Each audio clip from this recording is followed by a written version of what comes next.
All right, Mech Warriors. Yesterday's Battletech vlog, we were asking the question, exploring light mechs, the necessity or lack of necessity for hands, how that kind of changed things tactically, because given the speed and sometimes recon slash skirmish of light mechs, do you really need hands? And then, of course, there's a classification of mechs that don't have hands or arms, like the Jenner, so they can flip their weapons. And there was some interesting comments, some interesting feedback. So I wanted to build on that framework and ask the question, mechs that can flip their arms, paddles, weapons behind them, rotate them, is there a tactical advantage to it?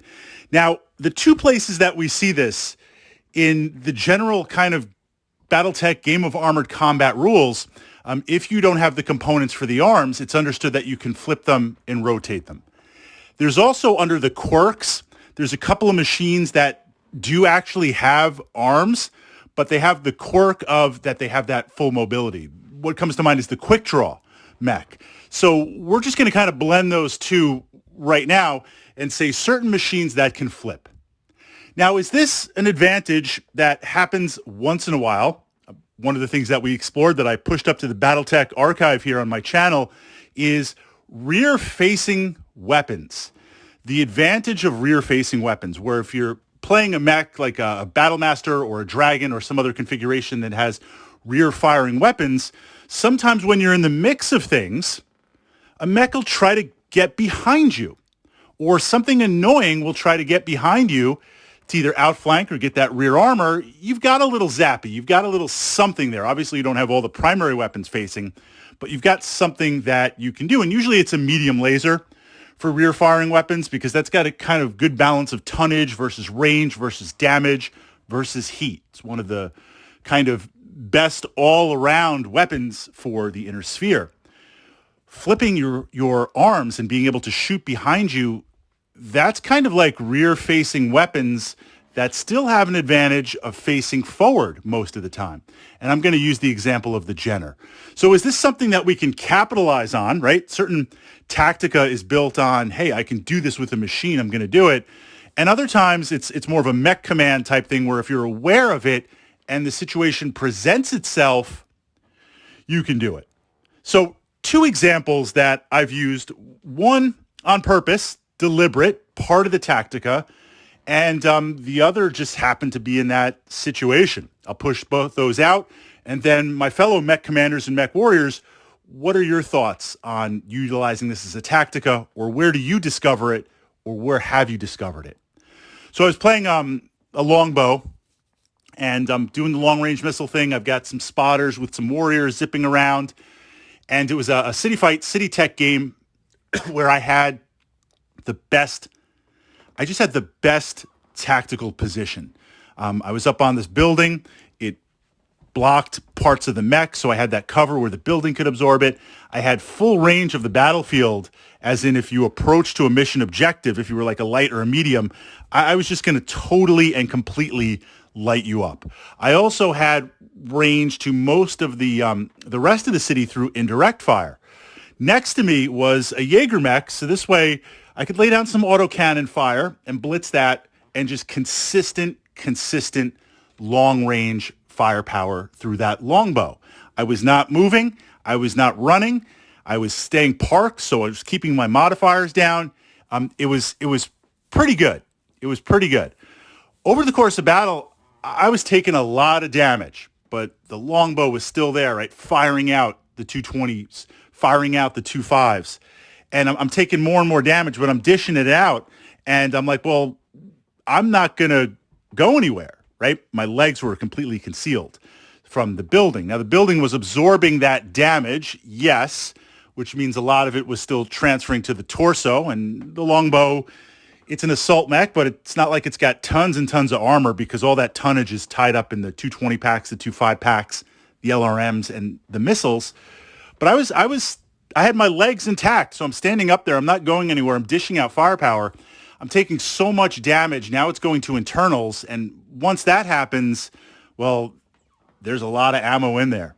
So I get to the point where I turn around and now have my back. I'm now at the point where there is more rear armor, because my rear armor was untouched. There's more rear armor bubbles than there is front armor for center, left, and right, because it's starting to go to internals. So I turn around, flip the arms, and I just got like, plus 15 armor bubbles on there.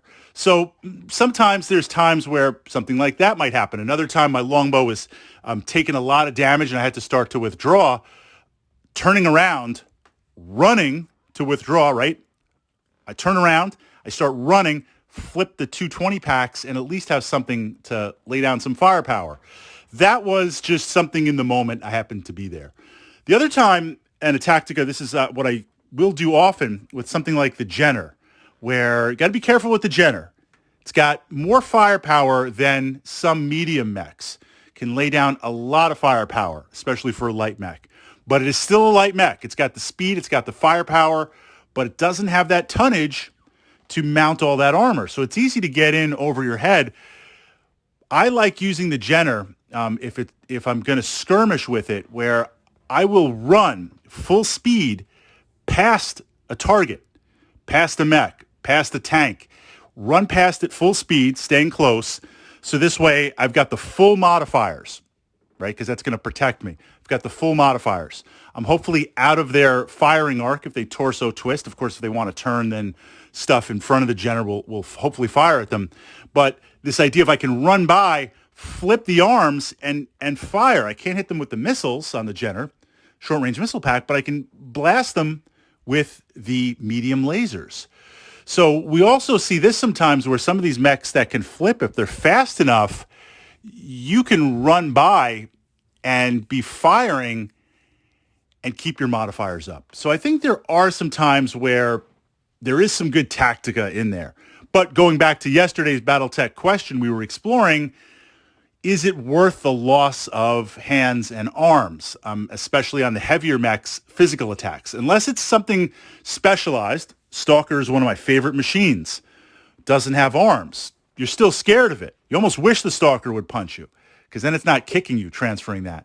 But the Stalker is more of a walking tank. It's a weapons platform that has been completely set up for multiple redundancies across multiple ranges and just massive, massive armor for staying value. And is it on the left or right leg? I believe I'm seeing the tech sheet in my mind here. I think it's on the right leg that has one more armor bubble than the left, like that tonnage just was off by a little bit, mounting weapons and everything, where it's like I've got enough for one more armor bubble, put it somewhere.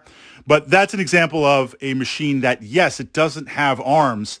It's a heavy slash assault, massive tonnage. I would love to be punching with it, but it has a different role than that close combat. It's more like a moving fire support, all range type machine. But if I do get close, we can be kicking. So your thoughts on that? Being able to flip the arms, fire your paddles, fire your weapons. Is that something that happens once in a while, or is there some Tactica to build there? And what mechs, what machines do you think best working with this?